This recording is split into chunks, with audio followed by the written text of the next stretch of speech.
Bismillahirrahmanirrahim. Qul huwallahu ahad, Allahus samad, lam yalid wa lam yulad, wa lam yakul lahu kufuwan ahad. Assalamualaikum warahmatullahi wabarakatuh. Alhamdulillah, wassalatu wassalamu ala rasulillah Sayyidina Muhammad ibn Abdillah wa ala alihi wa sahbihi wa man wala. La hawla wa la quwata illa billah. Rabbi syrah li sadri wa yassir li amri wa hlul 'uqdatam min lisani yafqahu qawli, amma ba'du. Jamaah salat subuh yang dimuliakan Allah Subhanahu wa taala. Alhamdulillah, di pagi hari ini kita masih diberikan kesempatan untuk nambah tabungan akhirat kita lewat salat subuh berjamaah dan ditambah dengan wiridan, zikiran, ratiban, kemudian maksuratan bagi teman-teman yang memang masing-masing punya bacaan, punya wiridan, punya doa. Kemudian alhamdulillah pula kita masih dikasih kesehatan sehingga kita dengan dua nikmat ini bisa hadir ke majelis sholat subuh, dan khususnya kita di Masjid Baitur Rahman setiap Ahad pagi, setiap Sabtu pagi dan Jumat pagi setelah sholat subuh kita adakan kajian yang terkait dengan masalah ibadah kita, baik ibadah yang formal maupun ibadah yang informal. Kita masih bersama Syu'abul Iman. Qala al-muallif rahimahullah wa nafa'ana bi'ulumihi fid dharaini amin. Babu umuril iman wa qaulillahi ta'ala qad aflahal mu'minun ila akhiril ayah. Pada pekan yang lalu kita sudah sampai pada bahasan wa atal mala ala hubbihi dawil qurba wal yatama wal masakin wa bisabil wasailina wa fir riqab. Ini termasuk cabang iman atau iman yang amalan atau aktivitas anggota badan kita. Karena memang iman itu sudah dijelaskan di muka bahwa al-imanu qaulun bil lisan atau nutqun bil lisan wa iqrarun bil jinan wa amalun bil arkan. Itu kita ulang-ulang karena memang Nabi mengulang-ulang 13 tahun di Mekah. Pemantapan keimanan 13 tahun, setelah itu baru hijrah ke Madinah Al-Munawwarah. Qaulun bilisan, ucapan lewat lisan kita akan nampak orang itu beriman atau tidak, beragama atau tidak, berislam atau tidak. Kelihatan lidahnya, ucapannya itu nampak. Kemudian wa amalun bil arkan, mengerjakan aktivitas, kegiatan, pekerjaan dengan anggota tubuhnya, matanya, telinganya, tangannya, kakinya, itu akan nampak dia itu orang beriman apa bukan, dia berislam atau tidak, akan nampak. Terus yang berikutnya adalah wa iqrarun bil jinan, itu tentunya tidak bisa dilihat, masing-masing pernyataan keyakinan yang dalam dengan nurani dan hatinya. Itu sekali lagi itu masing-masing. Nah, sekarang masuk kepada firman Allah, masih di surat Al-Baqarah ini, di ayat surat Al-Baqarah. Wa aqamas sholata wa ataz zakah. Wa aqamas sholah, dan orang yang beriman itu tanda-tandanya, cabang iman yang nempel di dia adalah dia selalu mendirikan sholat. Tidak menggunakan sholatan, tapi aqamas sholata, menegakkan sholat. Kalau qoma berdiri, aqama mendirikan. Kalau berdiri berbeda dengan mendirikan. Tidak bisa mendirikan itu sendirian. Pastinya ada yang ngeliatin, ada yang bantuin, ada yang ngingetin. Karena saat mendirikan sesuatu sendirian itu susahnya bukan main dan tidak akan bisa sempurna.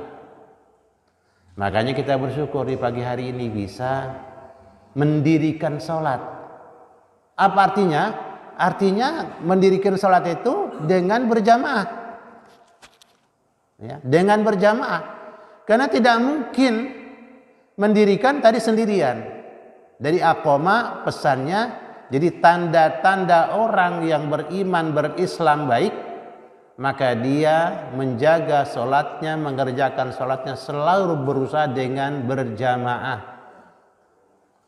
Sampai kalau terpepet tidak bisa ke masjid dan ke musola, dia sholat bersama istri dan anak-anaknya di rumah. Karena kondisi tertentu.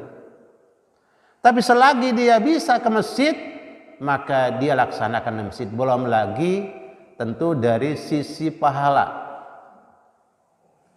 Kalau sisi pahala, sholatul jamaati afdol min sholatil fardi bisabin wa isyrina darajatan. Sholat berjamaah itu pahalanya lebih besar daripada sholat sendirian dengan kelebihan pahala 27 kali lipat. Sementara kalau sendirian itu cuma 1. Belum lagi nilai-nilai kekhusyuan dan nilai-nilai yang lain akan kita bisa dapatkan dengan berjamaah. Nah, untuk itulah makanya sedapat mungkin kita terus berusaha menjaga cabang iman ini yang juga sangat prinsip kita jaga sebaik-baiknya. Di sini sekali lagi yang membedakan Indonesia dengan beberapa negara yang kering kerontang gersang, tidak ada tumbuhan seperti di Indonesia. Mereka tidak punya pohon kelapa, tidak punya pohon mangga, tidak punya pohon pisang, tapi aneh bin ajaib pisang super ada di rumah-rumah mereka. Ape duren, montong ada juga, padahal nggak punya pohonnya. Buah-buahan apapun ada, namanya buah gandaria tuh ada. Kita kan udah jarang pohon gandaria di kampung hutan, nyaris tidak ada sudah pohon gandaria nampaknya. Saya sudah tidak ketemu lagi pohon gandaria. Ya. Tetapi di sana ada buahnya luar biasa. Nah di sini rahasianya, bedanya di situ. Mereka namanya sholat berjamaah itu sangat dijaga di masjid utama, 2 masjid misalnya Mekah Madinah, Masjidil Haram dan Masjid Nabawi, jangan ditanya. Sholat subuh kayak sholat Jumat, ramenya bukan main. Dari jam 3 mereka sudah berbondong-bondong menuju Masjidil Haram. Sholat Masjid Nabawi begitu pula. Masjid-masjid kampung iya. Sholat berjamaahnya mereka jaga sedemikian rupa. Nah ini yang membedakan kita dengan mereka. Untuk itulah makanya usahakan kita berusaha supaya dapat berkah, dapat kemudahan, dapat kelancaran, dapat pertolongan. Kita jaga sholat berjamaah ini sesusah apapun, serepot apapun kita kerjakan dengan berjamaah. Paling tidak dengan istri dan anak-anak itu kalau terpepet. Misalnya kurang sehat, hujan lebat, gak bisa ke masjid, ya kita sholat bersama istri dan anak-anak di rumah. Allahu Akbar, Bapak Ibu rahimakumullah. 15 menit menjelang azan berkumandang mereka sudah tutup tokonya. Dan nutup toko juga enggak mesti gembok, tapi ya tetap dia tutup.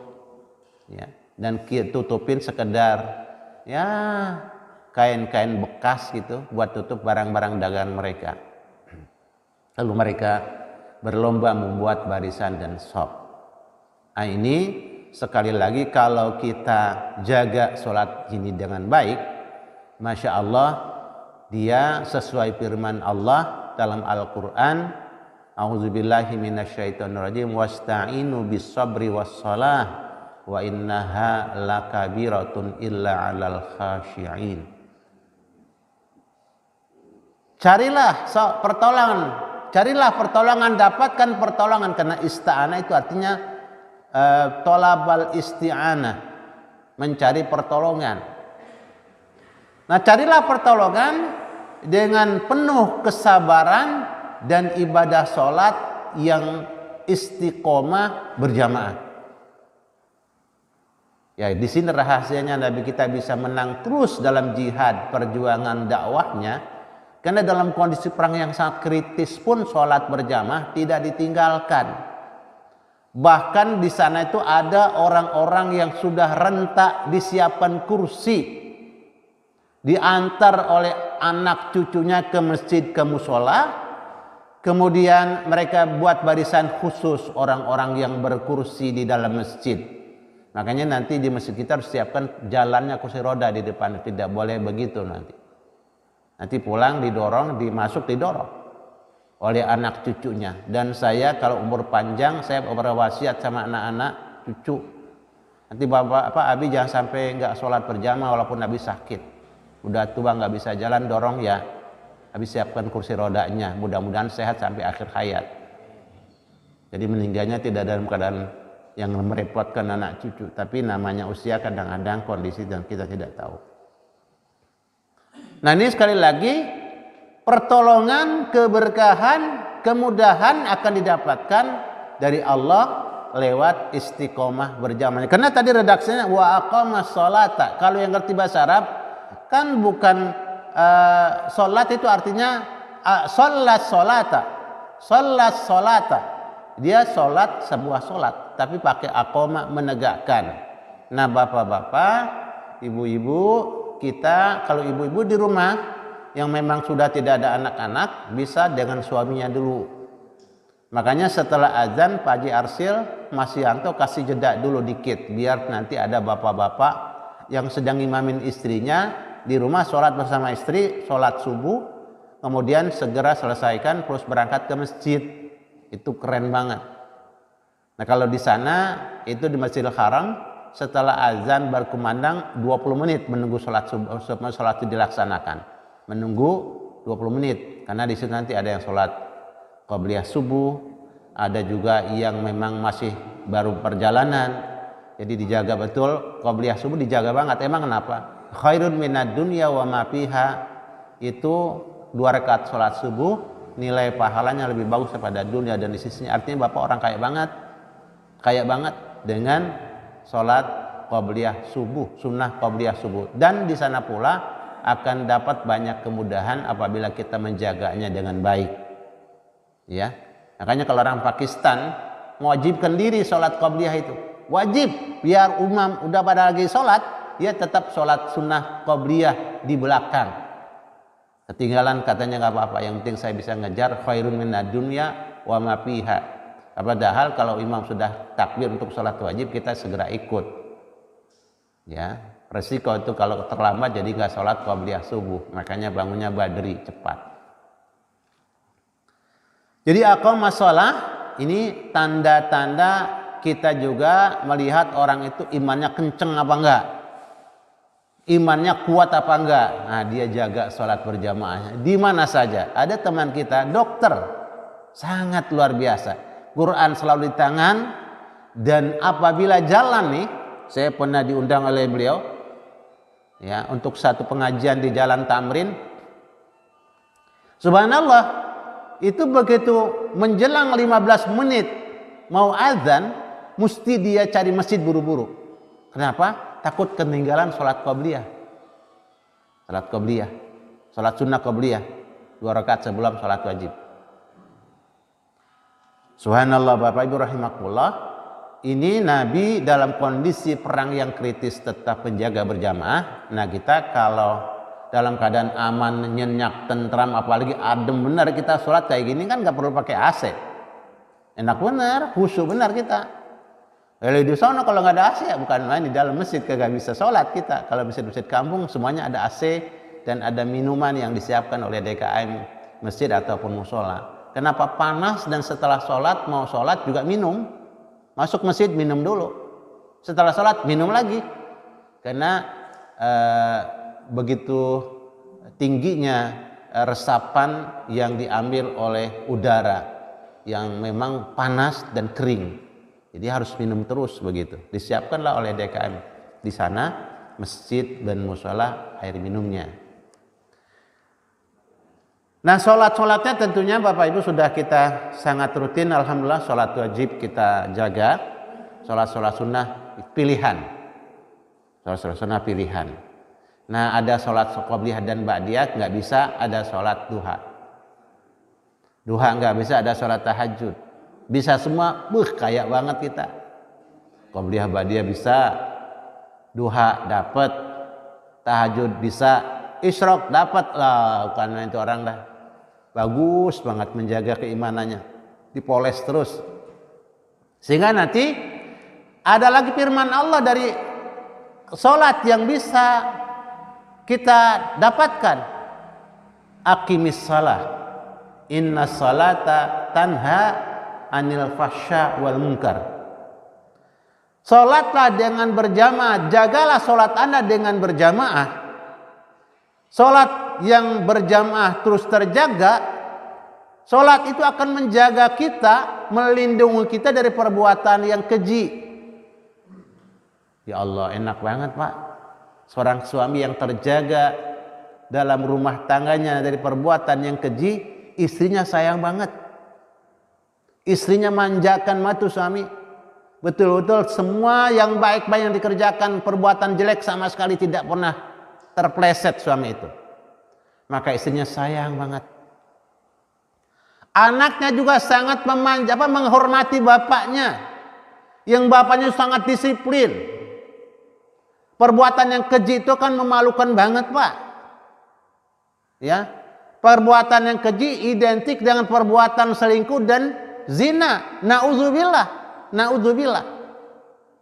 Maka seorang ayah yang terjaga dirinya dari perbuatan-perbuatan seperti itu, anak-anak luar biasa sangat hormat, sangat menghargai, sangat menjaga.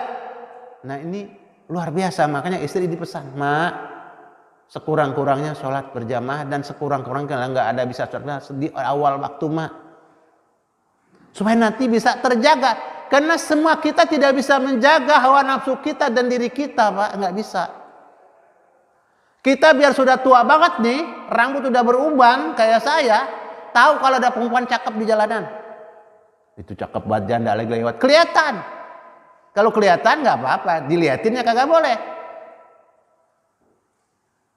Artinya dorongan untuk melakukan dosa itu ada, tetapi dengan sholat berjamaah yang istiqomah, maka kita terjaga, terbentengi. Allahu Akbar. Seorang pejabat tinggi, tadi kita kepala keluarga aman, terjaga, tidak berbuat selingkuh, na'udzubillah, terjaga. Maka jangan main-main, jangan mentang-mentang terus sudah tahu saya sholat, saya sholat kok, saya udah sholat kok tiap hari. Hati-hati, bisa terjebak juga, walaupun sholat tidak berjamaah terjebak juga. Berapa orang, banyak orang terlibat dan terjebak di urusan yang keji. Nah itu yang tadi, subhanallah, nggak kuat jaga dirinya, nggak kuat, karena dorongan hawa nafsu begitu besar. Tetapi dengan sholat yang kita jaga, sholat akan membentengi kita, terhormat sekali sampai akhir hayat, tidak terlibat dan terjaga, kita punya kehormatan. Istri kita terjaga kehormatannya, masya Allah. Anak-anak hormat, istri hormat, dan orang akan mengikuti jejak langkah kita, akan meniru. Nah ini yang terjadi, kenapa orang itu sholat tetapi masih kadang-kadang terpleset, karena tadi tidak dijaga sholatnya dengan berjamaah. Nah para pejabat punya jabatan tinggi, dari awal jabatannya sampai akhir dia husnul khotimah, nggak sampai tertangkap KPK, tidak sampai kena OTT, operasi tangkap tangan, tidak kena ya tangkapan tindakan kriminal, naudzubillah. Ya. Kenapa? Sholatnya sekali lagi dijaga dengan berjamaah. Nah di sini rahasianya. Terus gimana Ustaz, saya di kereta api nggak ada wudhu, tertahan di Manggarai maghrib sampai atau asar terpepet ini, ya jaga tetap. Kalau turun takut kereta bergerak, ya di dalam kereta terus keretanya nggak jelas ini, ya udah tayamum. Kita tayamum dengan dinding kereta api atau jok kereta api, bahkan ekstrim pakai punggung teman kita bisa kita tepuk punggungnya. Mohon maaf saya mau tayamum. Anda udah sholat belum? Oh iya saya juga belum sholat. Pas berjamaah di kereta api, ayo kita sholat berjamaah. Keren bener, luar biasa. Malaikat akan salaman itu.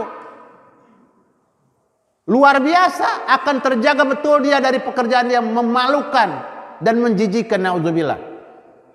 Dijaga. Di kereta bisa sholat, di bus bisa sholat, bahkan di angkot sekalipun bisa sholat.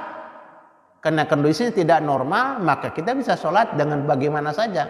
Ambil pegangan kereta api itu, ya ayo mas kita sholat yuk. Ada akhirnya banyak juga yang ikut. Ya Allah Ustaz, saya juga belum pak, ayo bareng-bareng tayamum. Luar biasa itu. Itu adalah fenomena yang sangat-sangat antik dan luar biasa uniknya. Itu bisa geger itu dalam kereta itu. Orang-orang non muslim bisa di situ, mereka pada takjub ketika mereka menyaksikan orang-orang Islam di Jerman, di Prancis, di Inggris pada sholat di tengah jalan. Mereka sampai abadikan itu. Ini sesuatu yang luar biasa dan itu yang sangat menakutkan mereka. Luar biasa. Dan masuk Islamnya orang Eropa dan Amerika dari sholatnya kaum muslimin kadang-kadang di saat-saat waktu sholat begitu tepat dan begitu mereka jaga sholat. Jadi gak sulit tuh, di kereta api bisa, di bus bisa dengan tayamum. Ya. Apalagi sih memang dari kota kita udah naik kereta, jaga wudhu, keren banget dah. Jaga wudhu. Ya, itu salah satu senjatanya Jenderal Sudirman yang tidak bisa ditangkap oleh Belanda walaupun dikepung oleh Belanda. Dia selalu 3 senjata yang dia bawa. Pertama tepat waktu sholat, yang kedua selalu jaga wudhunya, yang ketiga saya lupa, Qurannya kalau nggak salah, selalu dipegang dan dibaca. Nah ini Bapak Ibu rahimakumullah, betapa indahnya. Di samping itu nanti kita bisa terjaga perbuatan yang keji dan mungkar, kan enak. Jadi untuk kita berusaha sendiri susah, tapi dengan kita jaga sholat kita akan terhormat di rumah bersama anak istri, kita akan terhormat di lingkungan bersama masyarakat, kita akan terhormat di kantor, kita akan terhormat akhir hayat, dan akan kita dapatkan yang namanya nilai husnul khotimah. Kita dapatkan akhir hidup yang cantik dan indah. Dengan bagaimana? Dengan aqomah sholat, kerjakan sholat, dirikan sholat, jagalah sholat dengan berjamaah terus. Ya kita mah ada sehat apa? Jalan kuat. Nah mereka pakai kursi roda. Teman-teman, nah ya, yang sudah berhaji pasti menyaksikan ada orang yang sangat fisiknya lemah tetap berangkat ke masjid dengan fasilitas pembantu, dengan bantuan alat-alat bantu bisa jalan. Ada yang pakai kursi roda, ada yang memang digendong Pak, digendong. Luar biasa itu. Karena dari sini ceritanya. Kemudian juga akan menjaga sholat itu akan menjaga diri kita dari pekerjaan-pekerjaan yang mungkar. Kalau tadi fahsya itu adalah identik dengan masalah-masalah zina, baik mata kita, kuping kita, tangan kita, telinga kita dan seterusnya, anggota tubuh kita terjaga itu. Kemudian termasuk pekerjaan yang mungkar itu pekerjaan-pekerjaan dosa selain perbuatan zina dan rentetannya. Jadi kita terjaga, ada aman kan? Aman. Jadi enak aja jalan kemanapun, insya Allah tidak terjebak. Ya, kan makin jauh kita jalan, makin setan makin terus kenceng godanya sama kita.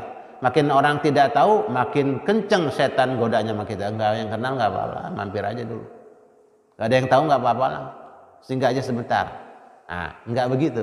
Yang memang istiqomah. Subhanallah, ini adalah syu'abul iman yang berikutnya. Kemudian yang berikutnya wa ataz zakata.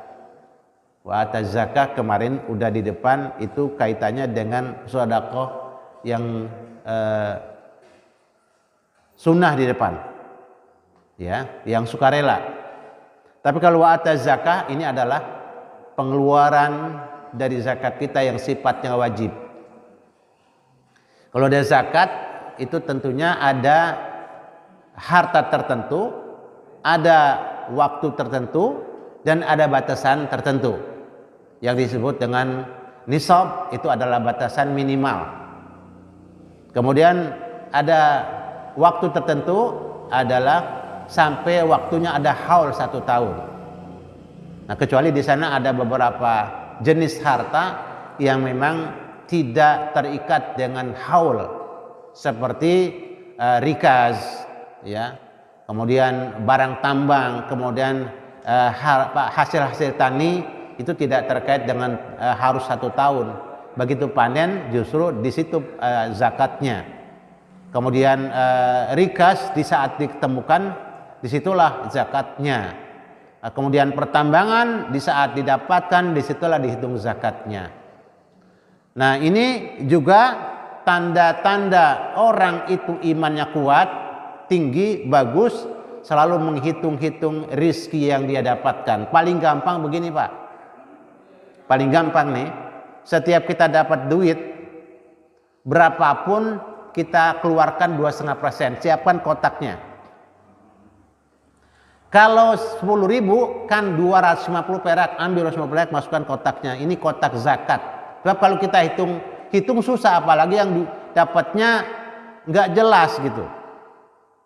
Artinya dapatnya nggak jelas bulanan gitu. Ya, jelas kadang-kadang dapat. Nah, dapat ambil 2,5%, 10.000 250 perak, 100.000 2.500, 1 juta 25.000, keluarkan. Simpankan di kotak khusus, kotak zakat bapak-bapak di rumah, kotak sodako di rumah masing-masing. Kalau udah penuh bisa dibawa ke Masjid Baitur Rahman. Kalau yang zakat wajib, nah tentu ada salurannya, jelas. Kalau sodako tadi ada sodako jariah, itu banyak salurannya, ya, bebas salurannya. Tapi kalau ini zakat ini ada nanti orang-orang yang berhak menerima, tidak main berikan saja. Jadi nanti ada zakat harta dan zakat fitrah. Zakat fitrah pesannya kepada umat Islam harus punya lahan pertanian makanan pokok. Jadi cantiknya luar biasa. Kita berzakat fitrah dengan apa? Beras, berarti ada harus punya sawah. Bahasanya begitu. Lahan itu harus dibuka, lahan pertanian, sawah harus punya.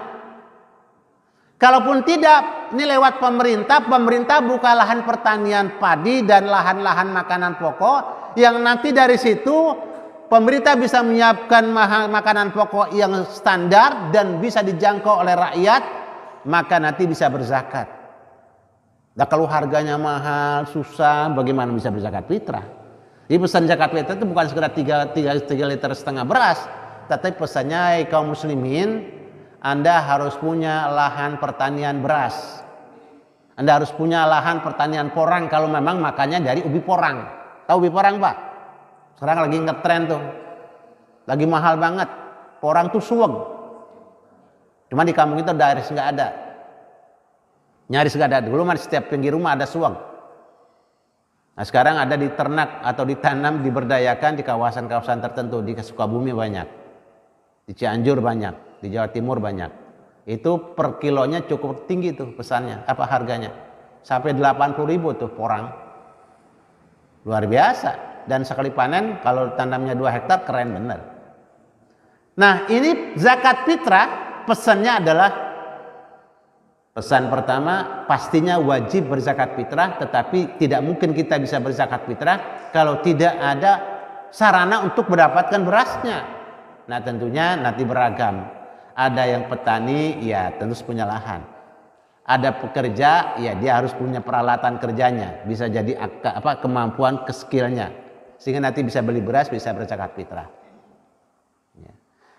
Nah, di zakat yang paling luar biasa manfaatnya adalah zakat harta. Di zakat fitrah saja Bapak jangan anggap kecil.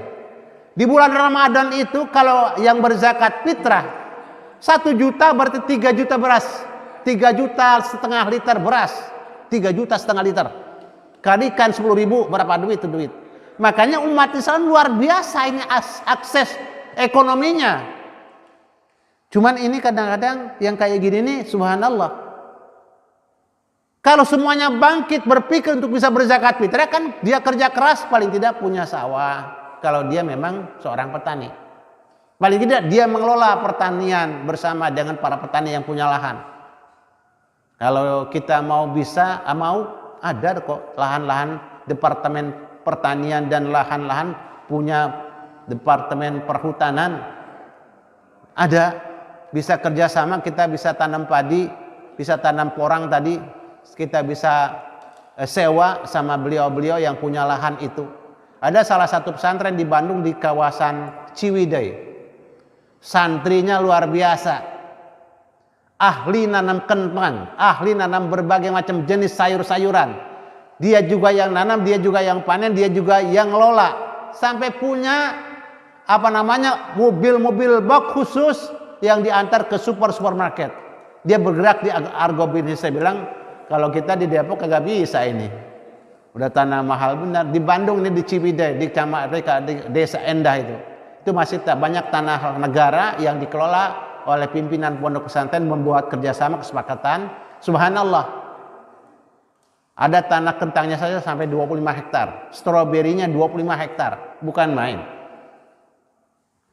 Ini zakat dari zakat fitrah, pesannya kepada kaum muslimin, kaum muslimin segera kelola itu pertanian, jangan dianggap sepele. Apapun Anda yang punya di rumah, kalaupun rumahnya bagus, kalau nggak ada yang bertani mau apa? Ya nggak bisa makan toh. Kalaupun Anda punya kendaraan mewah, kemudian tidak ada petani yang begitu ikhlas menanam jagung, menanam padi, Anda tidak bisa berbuat apa-apa. Makanya jangan suka merendahkan petani. Petani itu kalau di Eropa, di Amerika dimanjakan betul Pak. Dimanjakan betul, diajak ke televisi. Ya, saya ingat zaman almarhum Bapak Soeharto dulu yang petani-petani daerah dipanggil ke istana. Dikasih 2 kelapa. Kelapa beneran sama kelapa duit. Sama bibit. Makanya pernah swasembada pangan dan ekspor beras. Mengekspor beras luar biasa. Ya emang daerahnya sangat subur kan. Tinggal bagaimana Departemen Pertanian, Menteri Pertanian, pemerintah terus support, maka kita bisa swasembada pangan, bahkan bukan sekedar swasembada, bahkan kita bisa ekspor hasil panen kita kepada negara-negara tetangga. Emang di Timur Tengah ada pohon padi? Enggak ada, tapi kan mereka makan beras, makan nasi. Perlu, subhanallah. Nah, ini pesannya banyak banget dari zakat fitrah. Pesannya sektor pertanian jangan dianggap sepele. Itu napas manusia. Ada di pertanian. Ya, punya rumah bagus gak ada beras mau apa? Punya rumah bagus gak ada hasil-hasil pertanian mau apa? Ya. Jadi petani itu adalah orang-orang yang harus dimanjakan, dan itu yang terjadi di Eropa dan Amerika. Para petani betul-betul dihargai betul. Nah, kita petani kadang-kadang tidak dihitung, gak pernah dihitung. Akhirnya ya pada lari semua ke kota. Sawahnya ditinggal. Udah sawah ditinggal, kesempatan sama para itu. Orang-orang yang sengaja ini membuat sektor kayak gitu, akhirnya lahan-lahan pertanian mereka dijual, habis digusur, dan itu hampir merata di pinggir-pinggir kota. Yang tadinya lahan pertanian digusur, ditinggal pergi, dijual, dibayar. Biasanya tanah 10.000 dilipat gandakan 20.000. Rame-rame itu petani jual tanahnya. Seharusnya nggak begitu. Harusnya petani itu dimanjakan, dikasih modal, dikasih bibit, kedelai panen, dibeli oleh negara. Terus negara yang ngatur penjualan hasil panen kepada rakyat dengan harga yang subsidi. Wah, keren banget kalau kayak gitu. Ya, keren banget kalau kayak gitu. Nah, ini zakat fitrah itu sangat pesannya itu adalah perut manusia. Kaitannya dengan perut manusia. Makanya zakat fitrah itu bukan main-main, serius dan sangat menentukan bagaimana 8 asnaf itu bisa terjamin.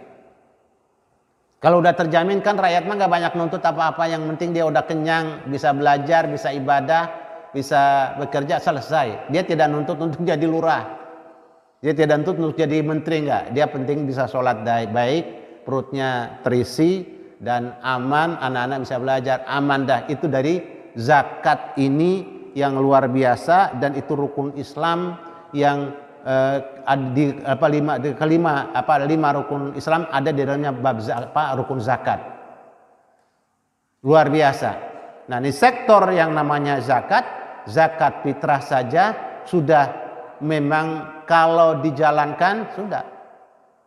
Subhanallah. Subhanallah. Yang berikutnya adalah zakat harta. Itu zakat harta diawali dengan al-athman. Ini zakat emas dan perak, Pak. Zakat emas dan perak ini sangat strategis. Ya. Allahu Akbar, pertambangan emas dan perak ini luar biasa. Dan ini di Indonesia sangat banyak. Kita makanya setelah kalau hari Jumat itu fa idza qudiyatis salatu fantashir fil ardi wabtagu min fadlillah wadhkurullaha katsira. Udah selesai sholat ya jangan lama-lama, segera keluar. Ya kita ntar jam 6 kurang dikit kita keluar udah buru-buru. Yang buka toko, yang buka pasar dan seterusnya. Yang ke sawah dan ke peternakan dan seterusnya. Ini emas dan perak sangat tinggi di yang pertama. Makanya mereka sengaja menindakbobokkan umat Islam dengan berbagai macam ajaran yang sebenarnya bukan ajaran Islam. Itu banyak. Sehingga terus terfokus pada katanya pekerjaan ibadah, tetapi bukan ibadah. Ibadah itu sudah digariskan, nggak boleh nambah. Ibadah itu sudah ada waktunya, nggak boleh tambah-tambah. Sholat subuh 2 rakaat nggak boleh buat 4 rakaat mentang-mentang kuat, nggak boleh. Ya, dan tidak boleh diperpanjang sampai jam 8 pagi, nggak boleh. Dia 2 rakaat saja. Emang kenapa? Subuh adalah waktu yang penuh barokah. Kita segera bergerak. Berangkat segera. Kemana? Ke lapangan kerjanya. Mau di mana? Silakan. Emas dan perak dahsyat. Ya. Karena dengan 2 jenis tambang ini, maka itu adalah ukuran kekayaan sebuah negara. Dan uang itu dulu emas dan perak, Pak. Kalau sekarang kan uang kertas, begitu jatuh negara uangnya ambruk. Kenapa? Ya kertas, buat apa? Nah, kertas yang kita punya kan sama dengan kertas yang di pinggir jalan. Cuma dihargai doang. Tapi kalau emas tidak akan pernah ambruk. Kapanpun jadi bermasalah tentang ekonomi, emas tetap emas. Tapi kertas habis. Makanya zaman Nabi nggak ada uang kertas. Nggak ada. Yang ada uang adalah emas dan perak. Dinar dan dirham. Dirham dan dinar itu uang yang memang punya Nabi dan para sahabatnya yang menggerakkan ekonomi. Ya. Gak pernah jatuh. Apapun yang terjadi, negara jatuh, kemudian ekonomi ambruk, ada emas dan perak, gak ada masalah. Tapi kalau kertas, ya dia habis. Dan dari situlah terus bisa dimainkan negara-negara yang tidak menggunakan mata uangnya lewat standar emas dan perak. Ini pertama yang terkait dengan zakat emas dan perak, dan itu minimal kita punya emas 92 gram minimal. Kalau perak sekitar 600 graman atas. Pesannya apa di situ? Pesannya Pak, kaum muslimin, pertambangan emas dan perak itu Anda kelola dengan baik, jangan diserahkan orang terus. La ilaha illallah Muhammad Rasulullah. Freeport dikontrakin lagi sekian tahun. Ya. Karena buyback katanya, buyback apaan? Buyback. Itu udah Masya Allah. Dan Indonesia itu kaya betul, pulaunya banyak sekali. Seharusnya Indonesia itu Masya Allah, masjid gak teriak-teriak, musola gak teriak-teriak, ustadz itu gak usah bingung. Karena ada 1/8 dari zakat itu adalah jatah untuk para mujahid. Allahu Akbar. Wa ataz zakah. Ya. Wa aqama shalah wa ataz zakah. Ini zakat yang luar biasa. Jadi setelah kita zakat emas dan perak, kita zakat, apalagi zakat yang namanya pertambangan selain emas dan perak. Terus ada zakat perdagangan. Nah, kita pasar-pasar kita diserbu habis oleh pasar mereka. Terus zakat apa lagi? Zakat pertanian. Ya, yang terakhir baru zakat profesi itu yang belakangan ini muncul. Subhanallah. Jadi wa'ata zakah adalah luar biasa. Pesan kita kaum muslimin dituntut semuanya untuk bekerja keras untuk bisa berzakat. Pilih silakan mau zakat apa. Zakat emas dan perak ada di posisi yang pertama. Keren banget. Pertambangan. Nah, pertambangan itu sangat menjanjikan. Kan tahun 80 saja gaji supir truknya itu 4 juta. Tahun 80 4 juta Pak Haji Saipul itu beli tanah di Kampung Hutan bisa dapat 5.000 meter. Kampung Hutan tahun 80 bisa dapat 4.000 meter. Balong kagak laku, ini permata kagak laku. Ada Jim Khoyar, Jim Khoyar tahu dia riwayat bagaimana tanah di Balong itu orang pada kalau beli tanah yang murah-murah, dia tahu dia. Subhanallah, Allahu Akbar. Nah, ini betapa indahnya pesan ini. Jadi kalau kita, dan ini bagian daripada iman kita kepada Allah, Islam kita kepada agama kita ini, dan ihsan kita. Jadi dengan wa ataz zakah wa aqama shalah wa ataz zakah, luar biasa, ya. Maka akhirnya kita akan menjadi negara, menjadi satu wilayah, jadi kampung yang ekonominya adalah prinsipnya adalah berzakat. Ya, bukan sekadar sholat, berzakat. Ya, niatnya bagaimana bisa berzakat. Kan obsesinya keren banget, saya mau bisa berzakat. Berarti kan dia selalu berusaha keras untuk bisa berzakat. Karena udah berzakat ada simpanan nanti. Zakat kan kagak banyak, cuman 2,5% doang. Dari emas yang kita punya 2,5%, dari harta yang kita punya, kecuali ada beberapa yang namanya rikas, gedean dikit zakat. Rikat kan harta hak karun yang ditemukan. Ya, itu biasanya negara kalau harta karun yang menemukan. Pertambangan emas itu harta karun. Negara siapkan 10, ya, 10%, bukan 2,5%, 10% itu untuk orang-orang doa, Pak. Makanya nggak ada lagi rakyat yang bingung bagaimana sekolah, nggak ada. Kalau ini zakat berjalan dan umat Islam itu paham, kerja keras untuk apa? Untuk bisa berzakat. Obsesinya untuk bisa berzakat. Nah, sudah jam 6:04, kita insya Allah lanjut lagi pekan berikutnya. Kalau ada pertanyaan dipersilakan, kalau tidak ada kita segera. Barakallahu fiik. Ya, untuk yang seperti itu kasusnya, dia untuk rukunya bisa jadi nggak ada masalah, cuman nilai rakaat nggak dapat.